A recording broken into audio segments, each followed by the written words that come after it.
Les aventures de Tintin par Hergé. Adapté par Catel Guillou. Avec la troupe des comédiens français. Les cigares du pharaon. 4e épisode.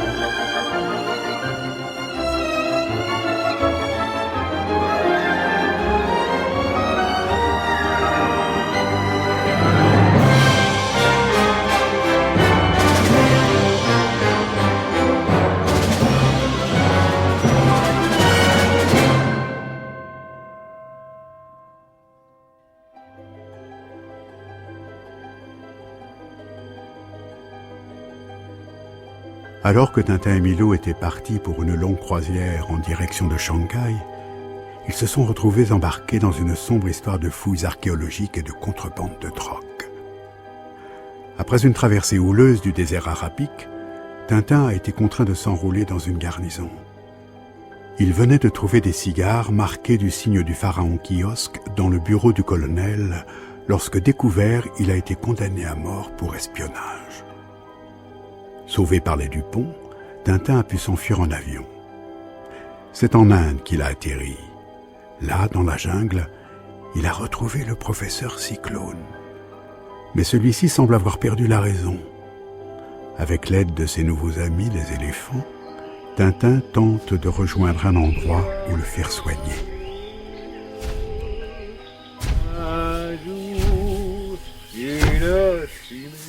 Là-bas, j'aperçois la terrasse d'un bungalow. Approchons-nous, vieux frère. Bonjour, monsieur. Excusez-moi si je vous dérange. Mais voilà, j'ai trouvé cet homme errant seul dans la jungle. Hey, mon scotch. Il a visiblement perdu la raison. Savez-vous s'il y a un médecin à proximité? Well, vous avez de la chance. Le docteur Finney est justement en tournée dans le district. Je peux le faire appeler tout de suite, si vous voulez. Vraiment, ce serait très aimable à vous. Quelques instants après... Et voilà toute l'histoire, docteur. Pensez-vous que cet homme pourra un jour recouvrer la raison? C'est possible.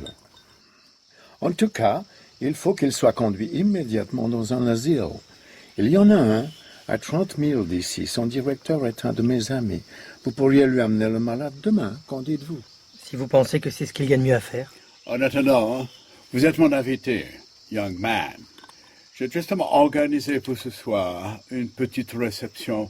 Vous pourrez faire ainsi connaissance avec la société du district. Avec plaisir, Major.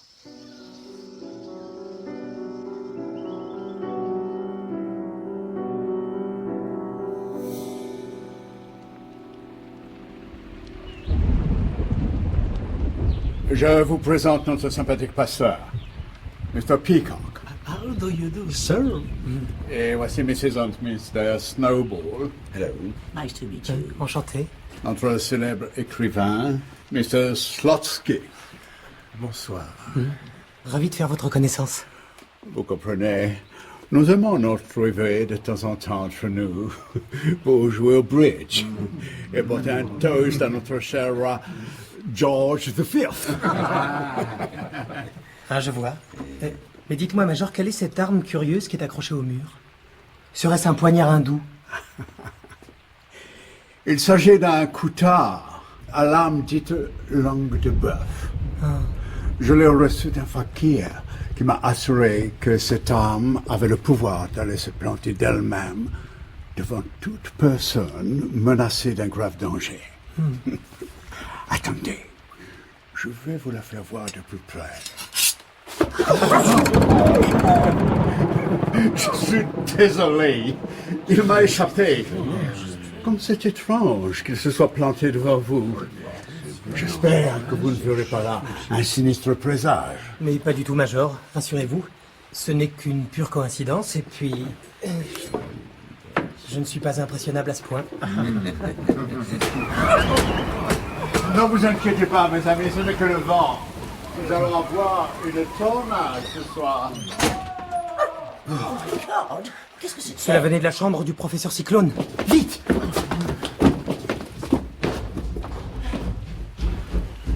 Plus personne.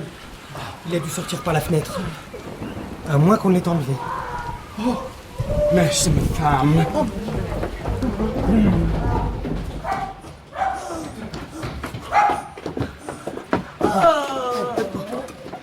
Elle s'est évanouie. Allongeons-la sur ce canapé. Personne. L'agresseur a dû s'enfuir. Oh, my dear. Le premier des esprits. Tout va bien. Oh, mon Dieu. Mon Dieu, un fantôme. J'ai vu un fantôme. Quelle horreur. Le poignard. Comment ça, le poignard? Je l'avais posé là sur la table. Il a disparu. Saïd! Saïd! J'ai vu un esprit tout blanc qui courait dans la forêt. Drôle de fantôme qui a besoin de s'emparer d'un poignard. Malheureusement, impossible de le poursuivre cette nuit. Le temps est trop déchaîné. Nous verrons demain matin. En attendant, prenons un bon whisky.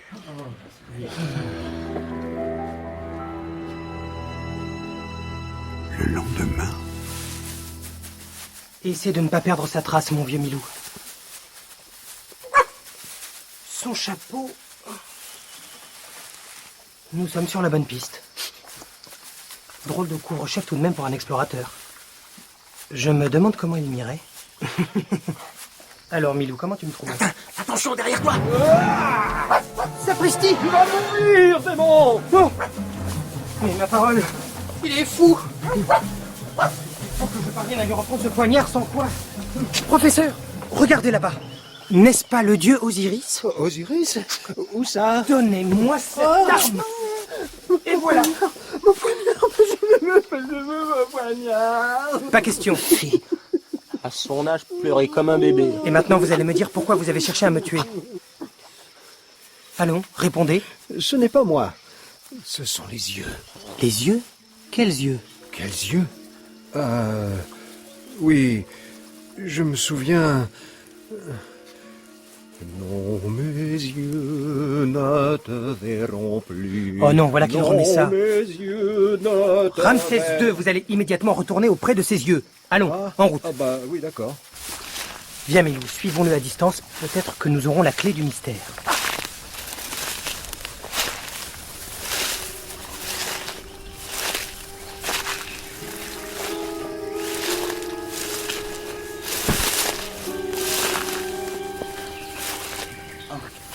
Te revoilà. Oh, les yeux. Mais qui est ce fakir? Tintin est-il mort? Il n'a pas voulu se laisser tuer. Incapable. Eh bien, j'emploierai l'homme qui écrit. Il sera sûrement plus obéissant. Et lui, au moins, n'aura pas besoin d'être hypnotisé. Haut les mains! Tintin. Vous allez me suivre jusqu'au bungalow du Major pour que nous éclaircissions tout cela. Entendu? Mais... ne me regardez pas comme ça, enfin. Je... Oh, vous... Oh... Ses yeux... Je te tiens, sale fouinard. Oh, le mignon petit jouet. Bon sang, il a pris mon revolver. Tous aux abris. Oh, il n'y a plus pif-paf. Oui, voilà, fini de jouer. Maintenant, tu viens avec moi. Et pendant ce temps-là, le fakir a disparu, évidemment. Bon, laissons-le courir et allons chez l'homme qui écrit. Cela ne peut être que Zlotsky.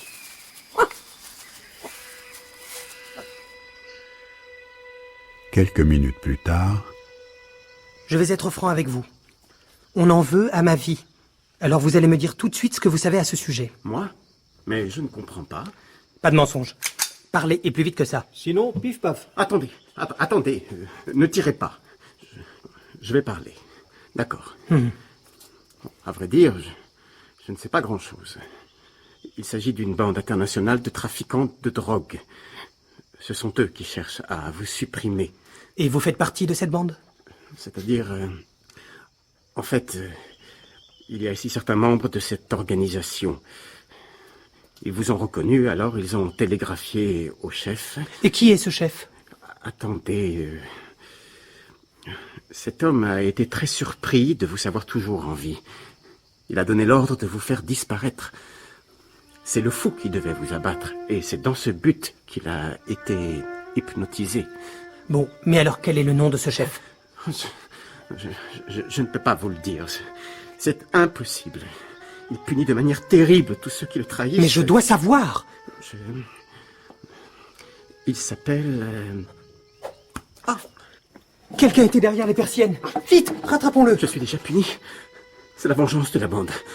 La fléchette qui m'a piqué est empoisonnée au sucre de Radjaïdja, le poison qui rend fou. Le poison qui rend fou? Le chef...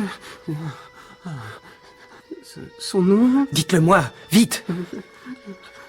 Il était une bergère, héron, petit papa. Oh. Allons les enfants, la récréation est finie. Qui peut me dire qui a succédé à Ramsès II? Moi, monsieur. Non, ils sont deux à être complètement siphonnés.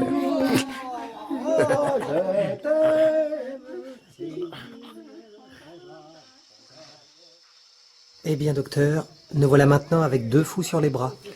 Conduisez-les à l'asile dès demain. Je vais vous faire une lettre à remettre au directeur de l'établissement. Voici une lettre du docteur Finet, monsieur le directeur. C'est au sujet de ces 2 malades que je vous amène. Bon, je vois. Oh, très bien. Infirmière! Infirmière! Occupez-vous de ces 2 messieurs, je vous prie. Bien, docteur.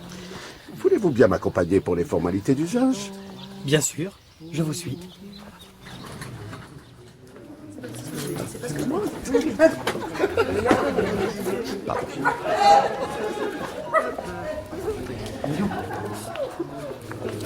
Par ici. Voyez, c'est dans une cellule semblable à celle-ci que vos pauvres amis seront logés. Ce n'est pas mal du tout. Heureusement que le docteur Finet a pris soin de m'écrire cette lettre. Jamais je n'aurais deviné que ce jeune homme était un fou dangereux.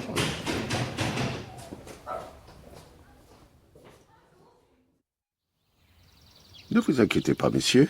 Votre ami sera très bien soigné ici. Nous plaçons toute notre confiance en vous, mon ami. Au revoir. Au revoir, Papa Noël.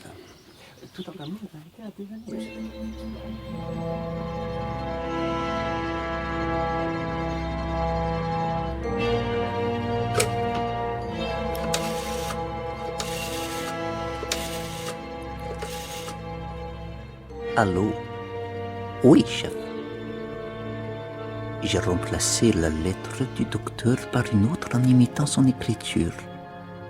Elle disait que c'était Tintin lui-même qui était fou.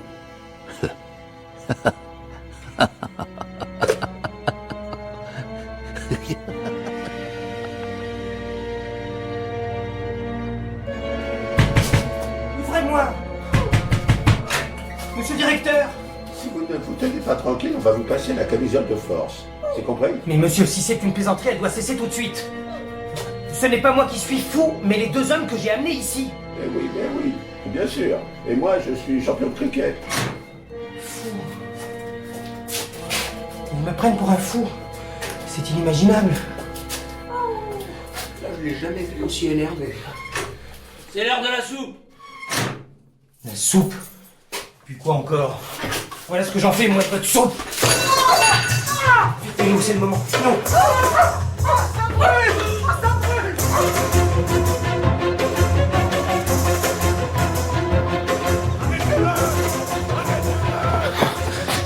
Plus que ce mur à franchir et je suis libre. Mais comment faire? Ah, Milou, si seulement tu pouvais me faire la courte échelle. Milou, non, ce n'est pas le moment de jouer à cache-cache. Qu'y a-t-il derrière ce buisson? Un trou. Eh bien, à défaut d'une échelle, nous allons jouer les passe-murailles. Bien joué, Milou. Mais moi, ils sont pas ici.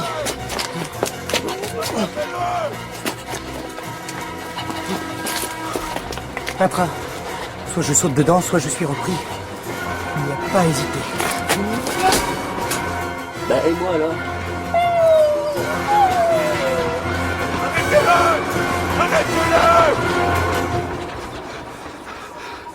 malheur nous a échappé. Bon, je sais ce que je vais faire. Ce train se dirige vers Abuja. Je vais tout de suite téléphoner à la gare pour donner son signalement. Sauvé. Pourvu que Milou ait la bonne idée de suivre la voie. À la première occasion, je descends. Tiens, comme on se retrouve, hein. Encore vous. Quel heureux hasard, n'est-ce pas? Je dirais même plus. Quel heureux hasard. Alors même que nous avions complètement perdu votre trace. Qu'est-ce qui se passe? Qui a éteint les lumières? Non, Michou, c'est un tunnel. Ne lâche pas Tintin sur... T'en fais pas. Je le tiens. Hein? Mais où est-il? Ça perd une popette. C'était toi? Vite, cherchons-le, il peut pas être loin. Oui, moi. Il ne peut pas être vite. Que se passe-t-il encore? Quelqu'un a tiré le cigare à l'arme.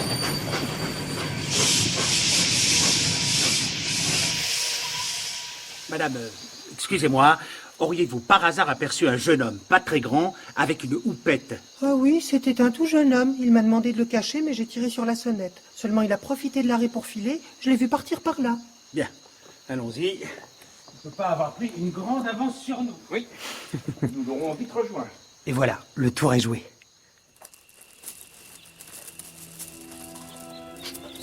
Tintin, où es-tu? Et ces rails qui n'en finissent pas. Où vont-ils donc s'arrêter? Ah, voilà quelqu'un. Je vais lui demander mon chemin. Pardon, Madame la vache qui regarde passer les trains. Pourriez-vous me dire à quelle heure vous avez vu passer le dernier? Misérable chien, ne m'adresse pas la parole. Ignores-tu que je suis un animal sacré? Vous? Un animal sacré? La bonne blague. Ah, tu te moques de moi en plus. Je m'embête à prendre la politesse, moi, sale cabot. Mais c'est qu'elle est arriveuse. Si tu crois que tu vas pouvoir m'attraper. Où es-tu passé? Youhou, je suis là. Et maintenant, à la patte. Regarde, un chien qui attaque une vache sacrée. Sacrilège! À mort! Là, j'ai peut-être fait une bêtise.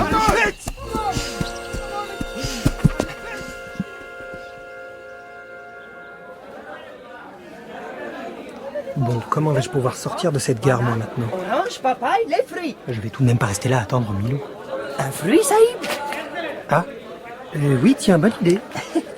Ah bah, donnez-moi quelques-unes de ces petites bananes, je vous prie. Merci. Mais dis donc, elles sont excellentes, vos bananes. Pas d'erreur. C'est lui. Il correspond exactement au signalement. Mais que me veulent ces trois policiers? Restez là, vous. Malheur, je suis déjà recherché. Ah, t'es génie. J'ai bien fait d'acheter des bananes. Et hop.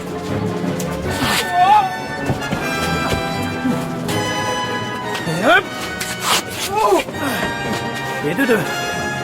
Attends, Gredin, je vais te rendre la monnaie de ta pièce. Oh. Voilà pour le troisième. Pendant ce temps-là,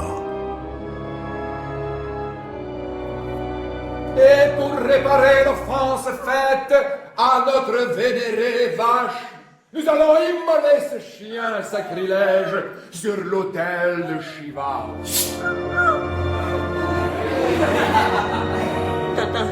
Tintin, pourquoi m'as-tu abandonné? Oh Shiva le destructeur, daigne agréer le sacrifice que je vais t'offrir. Meurs donc, infâme créature! Arrête ton bras. Oh, sacrificateur. Sacrificateur. Shiva n'a que faire d'une aussi misérable victime. Malheur, le Dieu est en colère. Les voilà partis. Tout va bien. Je dirais même plus. Tout va bien. Vite, délivrons le chien avant qu'il ne revienne. Je m'étais trompé. Ces gars sont des chip-keep en fait. Grâce à lui, nous allons enfin pouvoir retrouver son maître. C'est que nous aussi, nous avons du flair.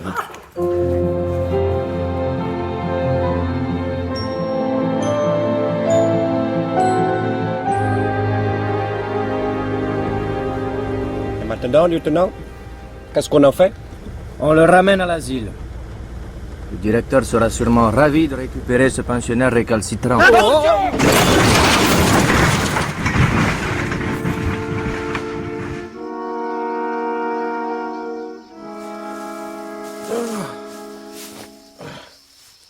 Je n'ai rien. Quelle chance. Vite, profitons-en pour filer. Si seulement je pouvais retrouver Milou, je serais...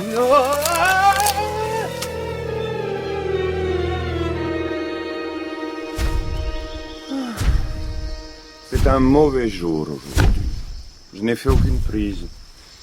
Eh bien, tant pis. Rentrons au palais. Bien, Altesse. Allez, par ici, toi. Pas le blabout sacré. Regardez, Altesse. Quoi? Qu'est-ce? Un tigre? Non, là, Altesse. Un jeune blanc, pris dans un piège. Pardon, messieurs, auriez-vous l'amabilité de me délivrer? Mais... bien sûr.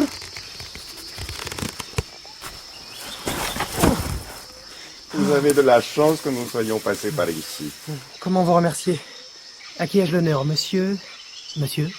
Je suis le Maharaja de Rawajputana. Je suis vraiment très honoré. Altesse! Altesse! Le seigneur tigre, là! Sur cette grosse branche! Malheur! Je l'ai manqué! Ne craignez rien, Altesse. J'en fais mon affaire.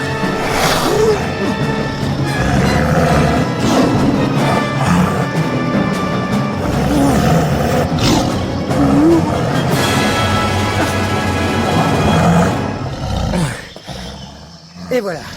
Eh bien, félicitations. Et maintenant, rentrons au palais. Vous êtes mon hôte. Monsieur... Tintin.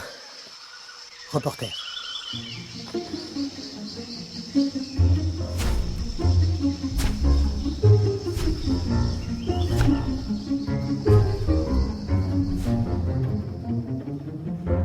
C'était Les cigares du pharaon d'Hergé, 4e épisode.